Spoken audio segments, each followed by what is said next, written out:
So, hi Wow Life, another video, another share guys, another POV.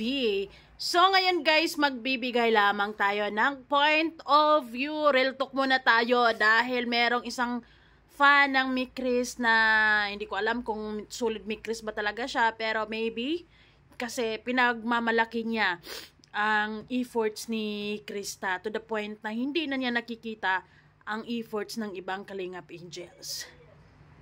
Anyways, bago ang lahat, don't forget to support and subscribe Kuya Val Santos Matubang, Ate Edna Vlog, Kalingap Rab, at sa lahat ng Team Kalingap. Syempre guys, salamat sa suporta at pagmamahal nyo sa aming mga Kalingap reactors. So this is it.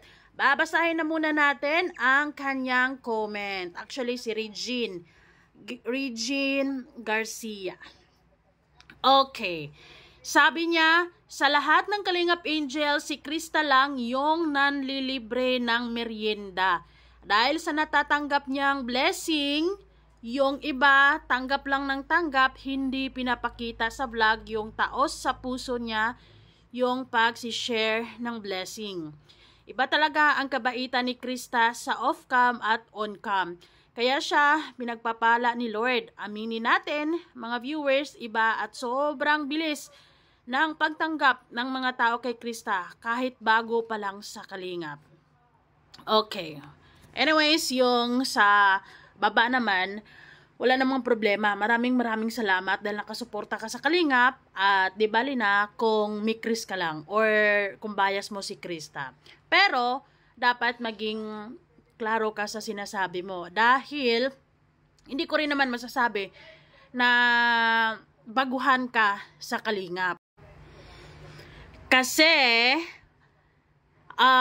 sinasabi mo or naikumpara mo nga si Krista sa ibang Kalingap Angel. So, ibig sabihin, nanonood ka noon. Pero baka hindi ka nakasubaybay talaga dahil hindi mo nakita or napansin ang efforts ng ibang Kalingap Angels. Dahil, sa totoo lang, para i-remind ko lang din sa'yo, kapag magbablog ang EDC, lalo na kung doon sa bahay ni Viancy, ay meron talaga silang inihandang pang merienda. Minsan nga nagluluto pa talaga, may papansit. Di bali na kung ano mang meron. Pero meron talaga silang pang merienda, meron pang pa soft drinks. Kay Carla naman, kahit nung mga unang-unang mga vlogs pa niya, yung nagluluto-luto, o nung nagluto pa siya ng mga puto niya, yun, pinamimerienda nga niya sa kasamahan o sila Kalingap Rab nang libre dahil doon sa mga puto niya, 'di ba? And until now, 'di ba, kung doon man mangyayari sa bahay nila ang vlogs, talagang nagpe-prepare sila ng kung ano mang maimerienda, kung ano mang makakain ng Team Kalingap kasi syempre understood na 'yan na talagang medyo malayo ang pinanggagalingan nila Kalingap Rab, at least man lang, 'di ba, may pangmerienda. At si Joy noon, kahit nung hindi pa siya totally sikat, talagang mayroong iniluluto or inihahanda talaga si Nanay Imelda para kila Kalingap Rab. Kahit mga simple, may mga pagkain pa nga na hindi pa totally alam ni Kalingap Rab kung ano man yon, 'di ba? At pinapadalhan pa si Kalingap Rab ng mga specialty na niluluto ni Nanay Imelda. Okay? So, hindi mo pwedeng sabihin na si Krista lang ang nagpapamerienda at si Krista lang ang nagsishare ng blessings. Dahil yung ibang mga Kalingap Angels, kapag sa bahay nila mismo ginaganap yung vlog, ay talagang naghahanda sila ng pangmerienda. Siguro bulag ka lang or talagang gusto mo lang ipagmamalaki si Krista in a wrong way. Wala namang problema sa pagsuporta mo kay Krista. Okay lang yan, di ba? Ipagmalaki mo hanggat gusto mo yung idol mo, pero dapat hindi ka magiging unfair sa mga iba Kalingap Angels kasi nag-i-effort din sila, nag-share din sila ng mga blessings. Ang Jomcar nga actually ay kapag meron na nga silang pa-feeding, 'di ba? Meron na rin silang pa-share ng mga school supplies, 'di ba? And yung kay Krista, talagang konting pamerienda sa mga kasamahan ni Kalingap Rab or mismo nila Kalingap Rab kasi talagang marami din talagang blessing si Krista, 'di ba? So ayan na nga, sabi mo pa ay pinapakita sa vlog yung taos pusong pag-share ng blessing. Lahat sila sobrang nagpapasalamat sa Kalingap. Nagpapasalamat lalo na kay Lord na isa sila sa bahagi or kasama sila sa Team Kalingap, dahil once na nakasama ka or lalo na isa kang Kalingap Angels at sikat ka, talagang malaking blessing, 'di ba? Dahil meron ka talagang mga sponsors, so on and so forth na mga blessings, 'di ba? Ngayon si Krista, dahil bago pa, talaga namang totoo naman yung sinasabi mo dyan, na buhos talaga yung blessing, sobra-sobra, ang bilis ng pagtanggap ng mga tao sa kanya. Wala namang problema yon. It's a blessing sa Kalingap actually, dahil tuloy-tuloy ang pagkikilala ng mga tao kay Kalingap Rab or sa buong Team Kalingap, 'di ba? And you should be happy. You should appreciate all those Kalingap Angels or yung mga videos ni Kalingap Rab kasi parte ng Kalingap yan.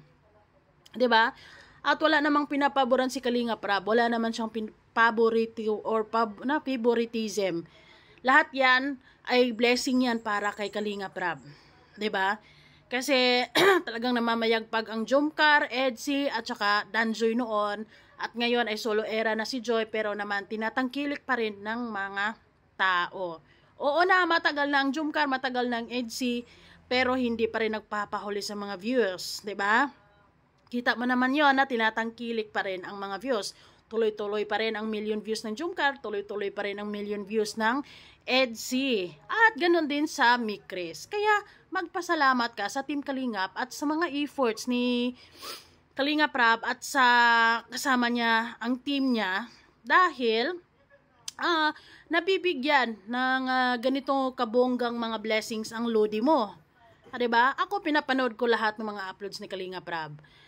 Kay Joy, kay Jomcar, kay Mikris, although hindi pa ako nakapag-react ng Mikris, sa Edsy, pero grabe talaga. Sinusuportahan ko yan lahat because Kalingap Rab yan eh.